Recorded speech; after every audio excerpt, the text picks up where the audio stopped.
All right, we want to take a look outside now, everybody. You're taking a look at a view of the Wasatch Mountains in West Valley. This time lapse shows today on your Thursday. I mean, I'm just going to be honest, there's not much to say. Not the best view that we have, but there it is. That one's a little prettier, isn't it? Okay, did it improve marginally? Like just a little bit? Maybe. Maybe. That's the question for Alana. Have her tell us. Yeah, what's the deal, huh? Baby steps, friends. Okay. And yeah, I know that wasn't. Where were the mountains? I was like, come on, come on. But we have seen a little bit of improvement. We've been hanging out in the moderate category. Listen, we still have pollutants trapped. Elevated particulate matter is out there, but we haven't seen the unhealthy air, and it looks a little different today, and there's a reason. We're going to start, though, in the south. We go clean air. You just saw what we were dealing with in the north, so here's a view from southern Utah with clear conditions and those temperatures that have climbed into the 60s. It was so mild today that our bees, Brian's bees, came out of the hive, stretched their legs a little bit. You know, it's January. I don't know if I love that they're doing that in January, but I'm happy for them. I'm glad they are. I just wish, well, we had some colder air. We've got 40s throughout northern Utah right now. Temperatures now dropping as that sun's going down. 50s in the south central portion of the state, and we're sitting at 61 in St. George. So numbers bumped up just a little bit more. You know, that high pressure has a strong influence over us, and we have a northwest flow. Satellite radar shows that. That northwest flow taking the edge a little bit off of the inversion because we've got colder air moving in. So cooler air aloft, which means it's going to mix a bit, but we also are dry. That high pressure does that, which means we look at our drought monitor. The standings brand new on Thursday, and as you can see, we stayed very similar to last week, but we did improve in the extreme category, now to 2%, which you see in red. It was 3% last week. We have not seen an active storm track, and we just talked about the mountains, and let's discuss snowpack a little bit here, because usually by this point, if you took all the snow and melted it down, we have about 7 inches of snow water equivalent.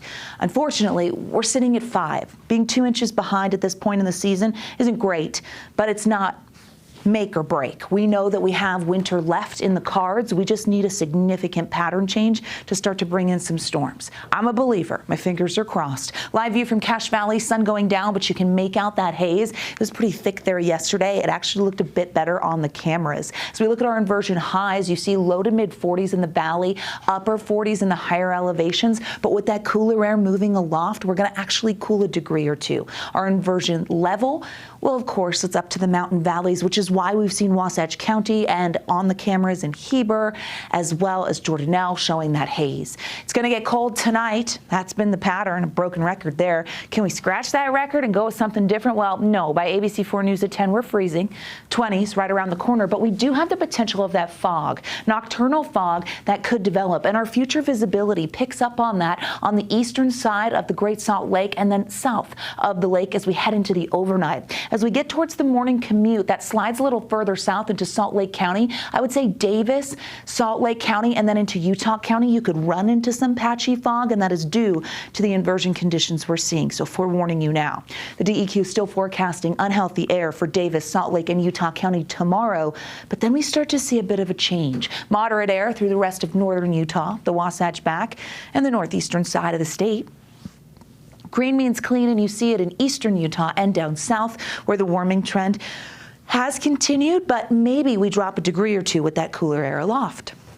Here's why there's some hope, folks. So our high pressure, which has been over to the west of us, kind of sets up towards the Pacific Northwest. That really gives us a decent northwesterly flow. That means cooler air moves in. We start to see some mixing. There's a chance of some winds here, which is good news as that trough drops into the plains to the east of us. That means that we're going to set up for a weaker inversion. So even though we could maybe clear some counties, it sets up next week, but it's not going to be as strong with that northwest flow being as persistent. Weaker inversion, hopefully a plus. We start to see the hint of a pattern change with more clouds and possibly some wet weather late next week. This is January 21st through the 25th. I like seeing green. It means cleaner and a wetter pattern. Be nice to change the pace a little bit, don't you think? I think so. I'm over the haze. I think you are too. 30s and 40s for tomorrow, 50s in Moab, 60 still in St. George with the warmth. We actually see those temperatures in the upper 50s because that cooler air aloft makes it down to southern Utah. We hold on to the 50s, low 60s for the next several days in the south. This is a very dry stretch here. No precipitation in sight for the next 7. That does include the Wasatch Front, where you have those numbers. Warming slightly because a weaker inversion setup as we go into next week. That was a shift in the models, and that's a little bit of a win for us. So let's keep our fingers crossed that it goes that direction.